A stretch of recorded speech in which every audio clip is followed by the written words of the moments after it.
लेकिन वो संपत्ति के कुछ एक ऐसा स्थान या उसका अवशेष, और दूसरे शब्दों में कहें तो उस साहित्य उसकी सभ्यता या साम्राज्य जिसका संबंध ऐतिहासिक, साहित्यिक, प्राकृतिक और शिल्प कला से है, वो मूल्य है उसके, तो वो एक दूसरा पक्ष है। अब मैं हृदय कुणाल जी जो रंगमंच के लेखक निर्देशक हैं उनसे धन्यवाद सबसे पहले तो। और मैं पहले तो आभार देना चाहूँगा केशव सर का कि मुझे इस लायक समझा कि भाई यहाँ मैं कुछ बोल सकूँ। बहुत ही तजुर्बेकार और बहुत अपने अपने जो है क्षेत्र के बहुत ही उम्दा लोग हैं, और बहुत अच्छी बात है कि इस तरीके का कार्यक्रम हो रहा है, इस तरीके की विचारों पर बात हो रही है। तो जो मैंने सोचा अपने परिवेश में, क्योंकि मैं रंगमंच से जुड़ा हुआ हूँ, तो कुछ चीज़ें हैं। जैसे मैं शुरू करता हूँ कि जहाँ बात कह रहे हैं नई पुरानी विरासत, नई विचारधारा की, तो शुरू करते हैं।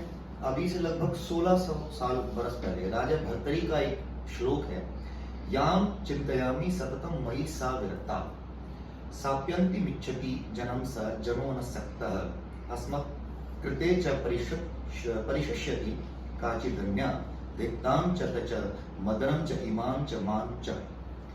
इसका अर्थ है, जिस स्त्री से मैं प्रेम करता हूं उसके हृदय में मेरे लिए कोई प्रेम नहीं, बल्कि वो किसी और से प्रेम करती है जो किसी और से प्रेम करता है, और जो स्त्री मुझसे प्रेम करती है उसके लिए मेरे हृदय में कोई स्नेह नहीं। मुझे इन सभी से धिक्कार है।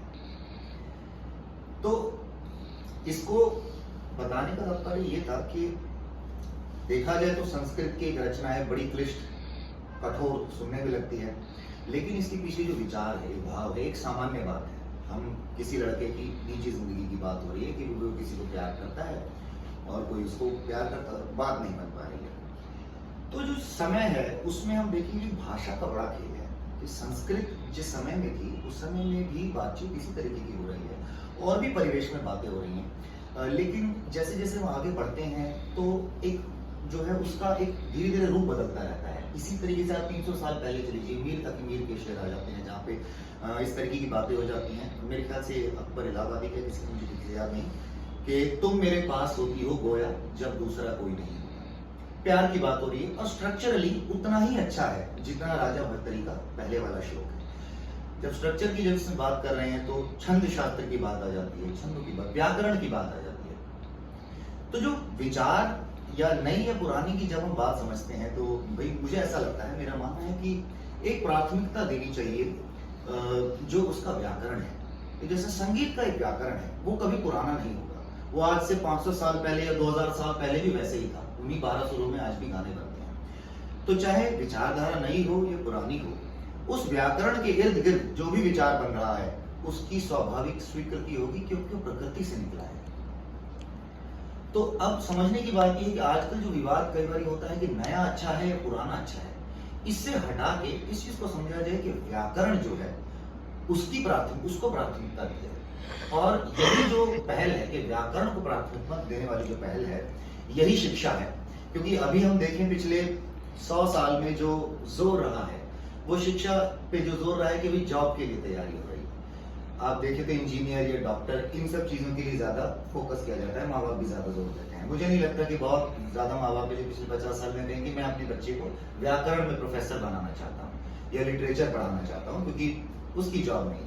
अब वो देश समाज की परिस्थितियां भी हैं कि भाई चाहिए भी नौकरी, लेकिन जो शिक्षा का जो जोर है, जब जब व्याकरण की तरफ बढ़ेगा, जब जब स्ट्रक्चर की तरफ बढ़ेगा, आप फोक से क्लासिकल की तरफ मूव करना शुरू कर देंगे।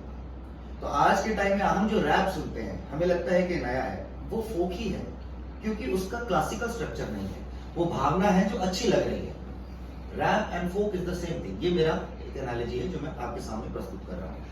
उसमें जब स्ट्रक्चर आएगा धीरे धीरे तो वो क्लासिकल होता जाएगा और वही एक आपको विचारधारा मजेदार, अच्छी लगने लगेगी, रिच लगने लगेगी। तो मैं नाटक करता हूँ, नाटक के परिवेश से आखिरी की जैसे कुछ बातें अगर मैं कहूँ तो हमारी जो हिंदुस्तान की पद्धति है, जिसमें भरत मुनि ने नाट्य शास्त्र लिखा, जिसमें नाटक को समावेश बताया गया है, जिसमें संगीत भी आ जाता है, नृत्य भी आ जाता है, गायन भी आ जाता है, तो वो अपने आप में एक बहुत ही डेप्थ जिसे कहा जाए, एक बहुत गहरी फॉर्म है। और पिछले कुछ सालों में अगर देखा जाए एक नया एक वेव आया जिसे रियलिज्म बताया जा रहा है, जो है पश्चिमी एक आइडिया है। रियलिज्म माने कि हूबहू दिखा दिया जाए, उसमें अभिनय ना किया जाए या फिर उसको प्रस्तुत ना किया जाए। तो एक आखिरी विचार यही कहूंगा कि जो हमारी संपत्ति है, हमारी संपदा है नाटक की, वो जो है काफी हद तक जो है क्रिएट करनी है, बनाने या दिखाने पे है। वो रियलिज्म से थोड़ी अलग है, नॉन रियलिज्म की तरफ जाती है, जहाँ पे हमारे नाटक आ जाते हैं, रामायण आ जाती है, क्षेत्रीय संगीत आ जाता है, हमारी लोक परंपराओं में जो नाटक खेले जाते हैं वो आ जाते हैं। ये कहना कि ये जो फॉर्म है या ये जो विधाएं हैं ये असरदार कम है, ये बहुत ही गलत है। क्योंकि जो नाटक है या नाटककार है उसका जो मूल उद्देश्य है वो है भाव की उत्पत्ति।